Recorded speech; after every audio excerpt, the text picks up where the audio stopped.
time. I'm tired of coming up and regurgitating the same thing and not taking any action. The time to talk is over.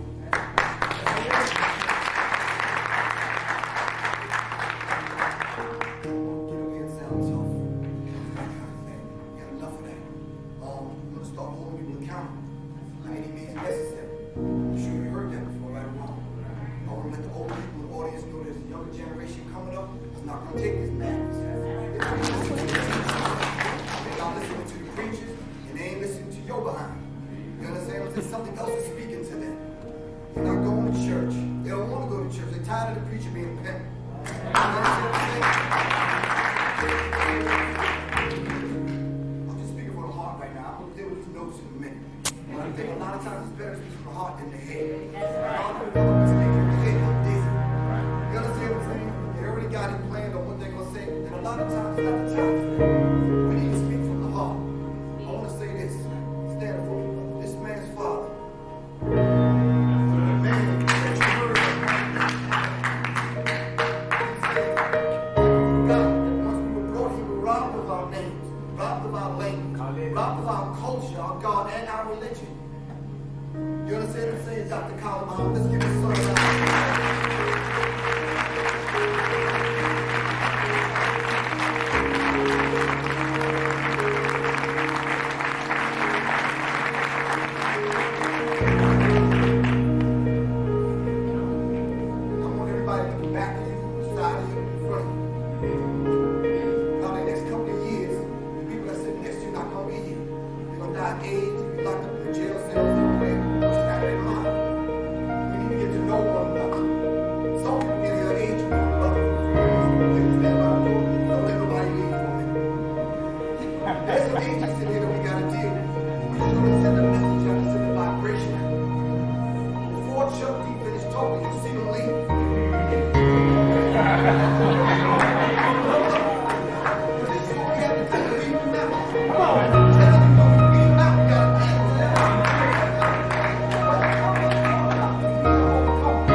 So we can solve this problem. Now we have a lot of problems. We need to come up with solutions. When you try to come up with a solution, you need a plan of action. Not just a plan, we need a plan of action. We need a plan, and we need to put the plan into action. Am I right or wrong? Right. All right, time out for talking the talk and not walking the walk. All right? I don't want to call out no names, but it's imperative that we do because we have to name the name. Right or wrong? Jermaine Dupri. Millionaire. He's a millionaire. Right? He respects his business sense. But it's time that we start holding Jermaine Dupri responsible. It's cool that we see him and we give the all-important hip-hop hug, which is fake and phony as hell. You know what I'm saying? But Jermaine Dupri won't sign up on again. Am I right or wrong? Let me just digress by saying there was an operation, all the little moves that they do. They call them Operation Desert Storm, Operation this, that, and the other. Okay, so now, the COINTELPRO and J. Edgar Hoover, they put out a plan and they had a secret memo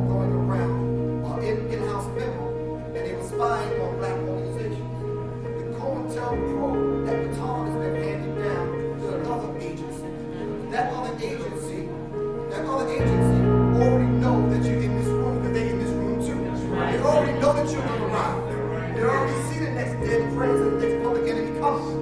So what you have to do, you have to be aware that all those that have heard of the COINTELPRO, raise your hand. Since you've heard of it, there's about 2 people that haven't heard of it. Pass it on. We call it each one teach one. Let's exchange information and email and pass it on. Go to publicenemy.com or ratnation.com. The information is there. All right? Next, I want to say this. I have an article out. They interviewed me and asked me about the Lord. This is my last one before I introduce the show. They asked me about my September 11th. As a matter of fact, that's the name of my album.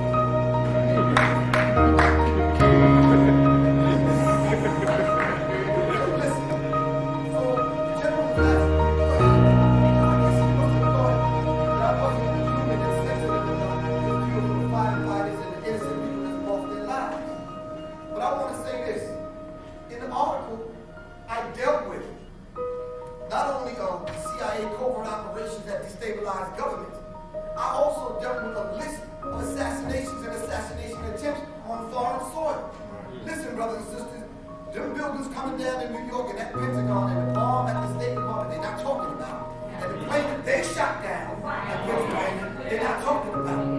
Those things are not happening in a vacuum. You have to understand why they happen. I want to say this. Read the article because I don't have time to go into it. But where are the black voices that are speaking to this?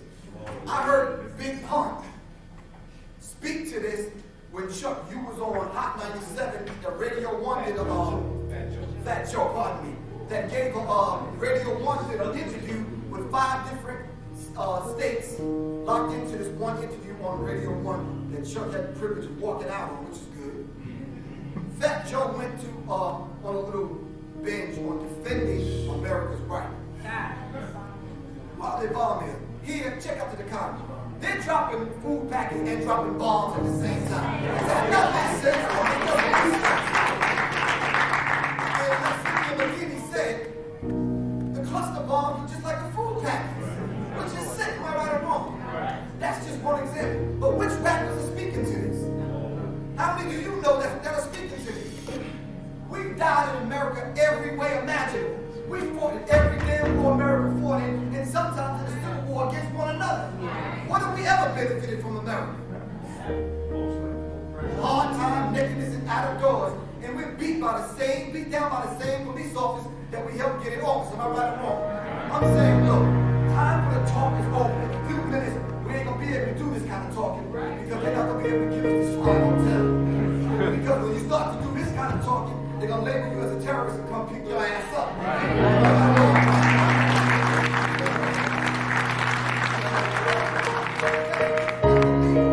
I'm just a damn man that's standing, but I ain't afraid to tell it. Because you don't pay my time. You don't pay me enough to sell my people out, for real. So now we need to hold all these other rappers by the same standard. Am I wrong? Yes, sir. More sound tough, but this is real. This is a real live war that we're living in. And they're passing this anti-terrorism bill, and it will affect us. Am I right or wrong? Yes, it will. So what we did on Public Enemy's album, we get arrested for that. And you need to know that. And let's stop using this term, young people. We really need to stop. What is young people? Some of the older ones out here doing the stuff that young people are doing. Am I right? When average rapper's age now is about 35. They're the ones making all the money. This ain't a kiddie kind of business. They're making billions of dollars. Multinational corporations, Sprite, McDonald's, and all the rest of them. McDonald's and all the rest of them are using rap music to sell their product. So who to you? Am I right or wrong?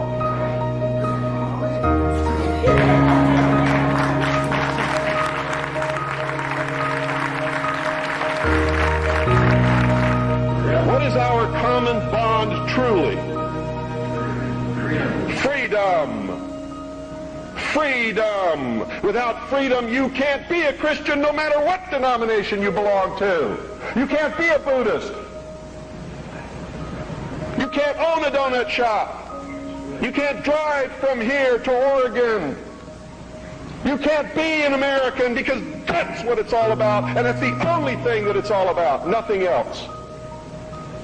Nothing else. It's about freedom. Freedom. Only freedom.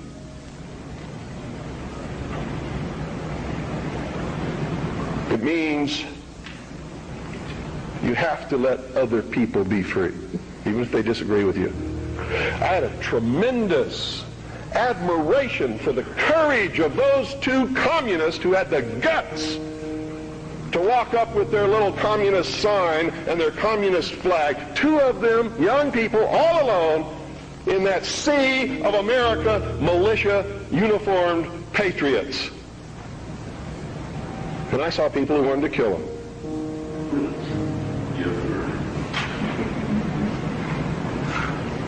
You know, I don't like their philosophy. They're misled, misguided.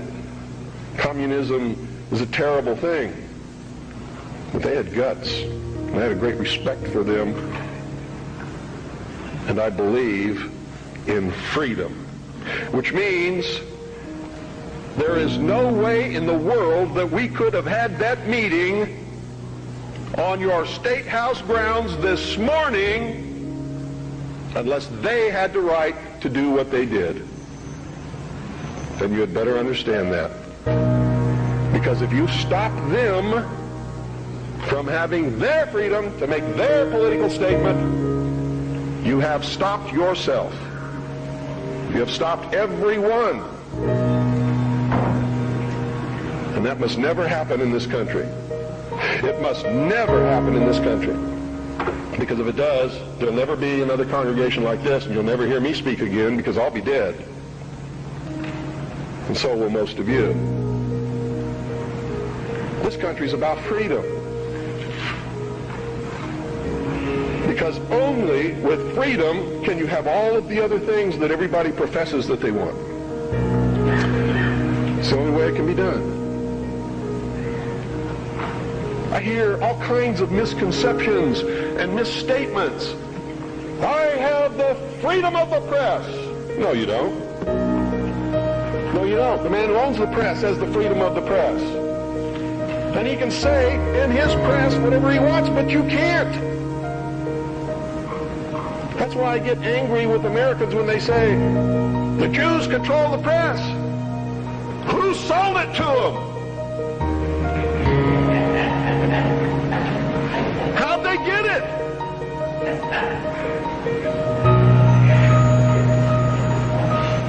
You want the press? Start a press. You want to be on the radio? Do it. But stop whining. Stop bitching. Stop complaining. That guy that owns the press, that's his press. He can do with it what he wants. Just like you do with your car what you want because it's your property. He doesn't owe you anything unless you've got a contract with his signature on it that says he will print what you say.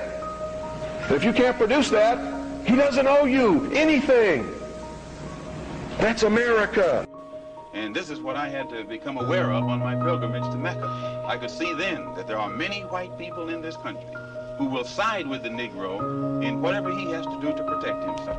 But that's a considerable change of opinion in Malcolm X. No, today I'm speaking for myself. Formerly, I spoke for Elijah Muhammad. And everything I said was, Elijah Muhammad teaches us thus and so. I'm speaking now from what I think, from what I have seen, from what I have analyzed, and the conclusions that I have reached. Then the white man is no longer the devil, and he is no longer bound to be evil? If I judge a man by his conscious behavior, I am not a racist. I don't subscribe to any of the tenets of racism. Then there are good whites and good blacks and bad whites and blacks. It's not a case of being good and bad, good or bad blacks and whites. It's a case of being good or bad human beings. Malcolm X, no matter what you ever read about him, no matter what you think you know about him, that's a man who is beginning to learn the truth. And he was beginning to tell the black people, his constituents, what the truth really was. He was beginning to tell them that this fantasy that we all needed to be pitted against each other wasn't true and wasn't the way it was supposed to be. And he was murdered for that. He was assassinated because he reached a stage in his life where he began to mature happening. And he started to tell me what he had learned, and he didn't learn it from me. Anybody who really diligently looks for the truth will find it.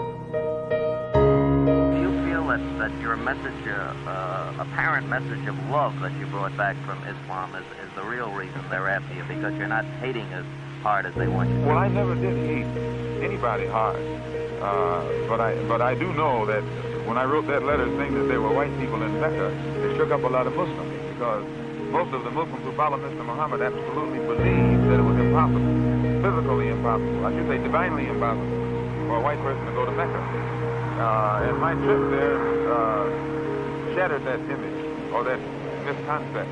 Anyone call you directly, Malcolm? I've been receiving calls ever since I left the Black Muslim movement. And what sort of calls, Malcolm? Is it disenchanted and feel the fact that these men who were your brothers are making threats against your life? No, because actually it's not their fault. Most of them, now Joseph and the officials, they have a knowledge of what it's all about. But the rank and file Muslim brother does not know what it's all about. They are out of religious sincerity. They think that they are doing the will of Allah by protecting a man who I myself taught them was divine.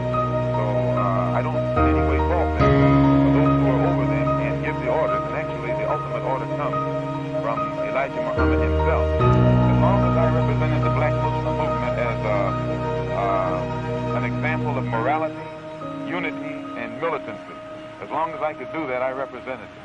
It was when I realized that it could not be represented as that I came on and started working among the non-Muslim Negroes, as I announced in January, and I had no intention, or rather March, and I had no intention of ever even speaking on this. Had they left me alone, you still wouldn't know what really took place. Why are they threatening your life? Well, primarily because they're afraid that I will tell the real reason that I'm out of the Black Muslim movement, which I never told. I kept to myself.